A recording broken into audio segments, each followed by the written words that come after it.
YouTube tip. Instead of focusing on trying to find the best possible quality 24/7 and thus constantly changing your gear and your workflow, focus on that workflow. Find what makes you happiest in terms of quality that you can just be happy with and leave it and not have to change it all the time. Something that you can just sit it, record, and be done without constantly finicking or, playing with new gear and trying to figure out best quality when it means it'll take you longer to make your content.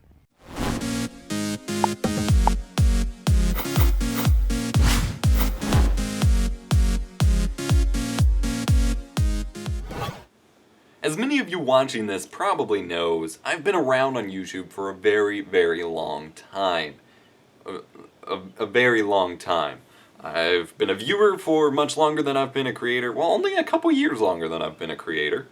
And in theory, I've been a creator just as long if you count the stuff that I uploaded before, but it was never really a serious approach. But after a certain point, once I got to a certain level, like once I was in college, once I thought I was doing it seriously and thought I wanted to do it seriously, one of the things I obsessed over the most was having the highest possible quality, quote-unquote quality, in terms of image and audio quality that I could. I was already getting lots of great comments about how great my voice was and all that stuff, and you're not seeing that because I'm recording with my camcorder mic at the moment, but people recognized that I had a more radio-like voice, and I understood the technology behind capture cards and capture software and video image quality. And so for a good 3 to 4 to 5 years, I spent so much time obsessing over getting the best possible quality that I could. And it was a complete waste of time. Like, it was a waste. It prevented me from probably actually growing. Like, to me, like, I don't know. The most important thing in terms of YouTube is, well, A, to have fun, but B, to focus on, you want the best quality content. You want the most entertainment value, the most overall production value per se, the most value to the viewer. You want the viewer to feel compelled. You want the viewer to feel compelled to share your video with other people. You want the viewer to feel compelled to subscribe, to stay and watch through to the end of the video, and to watch more and more of your other videos. Not to be like, oh, this video is in 4K 60 FPS and has an insanely high bit rate, and your audio quality is at 320 kilobits per second using a 24-bit 192,000 kilohertz microphone of dynamic quality and blah blah blah blah. The viewer doesn't care. The viewer doesn't care if unless the audio is incomprehensible, unless the video quality is a potato. The viewer doesn't care what the quality is. The viewer cares about what the video is, if they enjoyed the video. And to a degree, I always had, when I was in this phase, I always had this accepted notion within my head that since I can't have super great quality entertaining content, if I obsessed over making the best possible audio video quality that I could, using what I knew at the time and wasn't actually the best quality I could have probably produced anyway, then more people would like my videos because I'm making high fidelity quality videos. But that's not true. And I learned my lesson, and while I still obsess over getting very high quality, for example, this is a $500 microphone that is probably the highest quality microphone I will ever get in my life, and I have a big audio processing setup.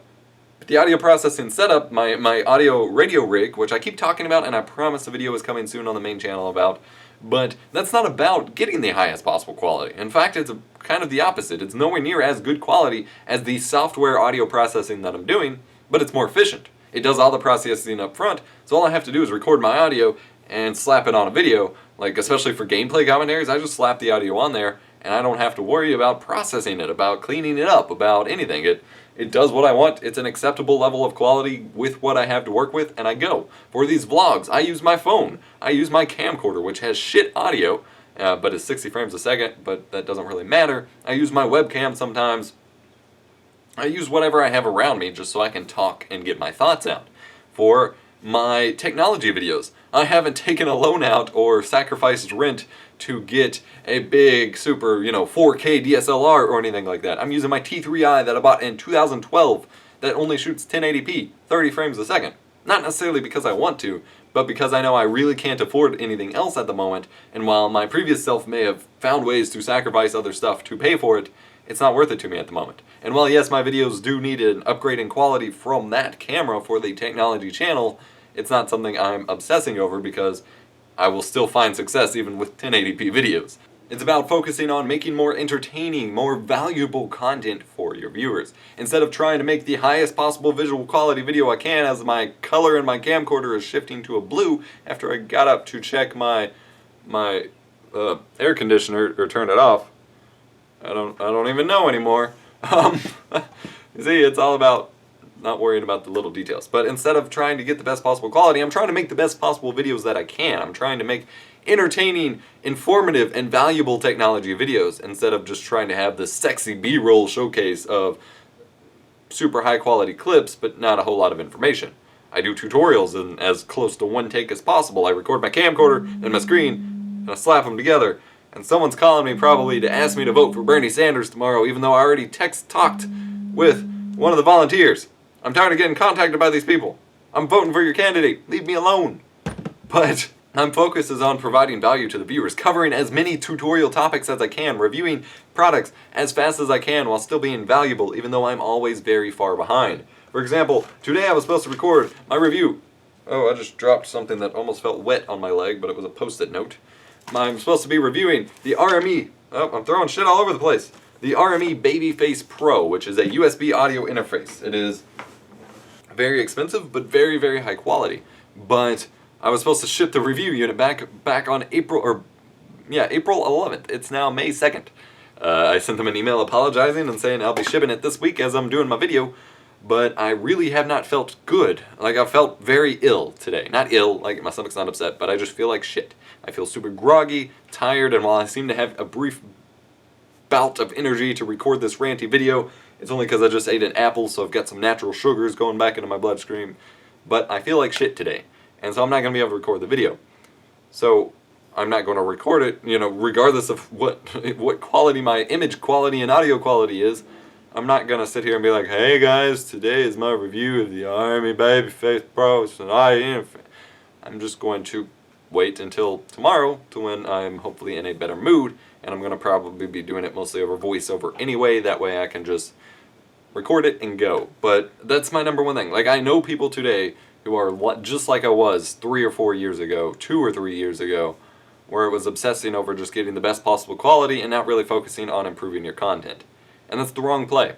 The right play, it shows. Like, I spent years focusing on that, and my channels haven't gone very far. Ever since I focused on making the best quality content, my channels have soared. Well, my main channel soared. As a result, the other channels have not, simply because that involved sacrificing those channels to go after my main goal, which is also important. But I just wanted to rant about this a little bit, because it's not about the best possible quality of X and Y. You don't need the highest quality capture card, the highest quality microphone you can possibly ever take a loan out for with a small loan of $1 million, the best DSLR. It's about making videos that entertain, that inform, that persuade, that people care about, that people actually want to watch. So I hope you enjoyed this rant. I hope it provided at all some perspective for you. If it did, smash the like button. Leave me your thoughts. I love discussing in these vlogs. Leave me your thoughts in the comment section down below. And I gotta go pick True up from work. I just wanted to rant about this stuff. I've been watching some old C-Nanners commentaries. And ironically, what sparked my inspiration to record this vlog real quick is I've been watching back through old C-Nanners gameplay commentaries, his personal stuff. I'm actually adding them to a playlist, what I call C-Nanners Pick-Me-Ups. And I will post a link to that playlist in the description below. It's just like my catalog, my curated list of commentaries that I enjoy going back and watching. That way I have them in one place. I usually go back and watch them every couple months if I just need some comforting words to listen to and don't want to listen to newer YouTube videos or watch TV or anything. But I never have them in one place. I usually have to dig through his channel. So this time, I'm digging through his channel as I watch them and adding them to a playlist so I can always just go back to that playlist. Now, by the time you watch this, the playlist may or may not be done, so I will be adding videos to the playlist. But if you like Sea Nanners at all and you're interested in the videos, you can bookmark it, and I'll be adding videos to it until I run out of commentaries, which wouldn't take too long. But one thing I noticed that his videos back then weren't very high quality. Now this one I'm watching is in 2010, but in 2010 there was 1080p support. Now granted, he had a Blackmagic capture card that did not support 1080p, but that Blackmagic capture card supported extremely high quality 720p, like better high quality than Elgato's 1080p 60 today. It was just 720p 60. But I can tell by the encoding blockiness of his video that his video was probably uploaded in a very low bitrate, in a probably close to the original 3.5 megabytes per second bitrate, simply because that's, you know, that's to some YouTubers, as long as they can get the smallest possible file that they need to upload and save them the most amount of upload time, that's what works for them, because they want the efficiency of being able to upload a video like that. I'm the opposite. I want to give my videos as much bitrate as possible. For example, this Call of Duty 4 commentary I'm rendering for right now on my server up here for my gaming channel. It's a 4K 60 gameplay that I recorded with Shadowplay, and I'm exporting it at 70 megabits per second with as the target bitrate with the max bitrate of 90 megabits per second. That's going to be like a 4, 5, 6 gigabyte file to upload, and it's going to take forever on my internet. But I don't care, because I want it to maintain the quality, because I recorded it in 4K 60. I want anyone who can watch it in 4K 60 down to 720p 60 to have a good quality file. It's clear a lot of people don't have that priority, and it doesn't matter. Like, to your average viewer, a slight extra pixelation that I'm going to notice in a video, and that, you know, the uploader may notice in the quality of your video, the viewers don't notice. The little things you can pick out and be like, oh, that video doesn't look so great there. Oh, my voice got kind of choppy there. Viewers don't notice that as much. They notice whether or not they actually want to watch your videos. So these probably 3 megabit per second 720p videos that he uploaded, while yes, I noticed and processed that it's lower quality, I'm rewatching them over and over and over 6, 7 years later, because it's what's said in the video that matters. Again, hope this provided any sort of perspective for you. Hope you enjoyed it at all. Now I really gotta go pick you up from work. See ya!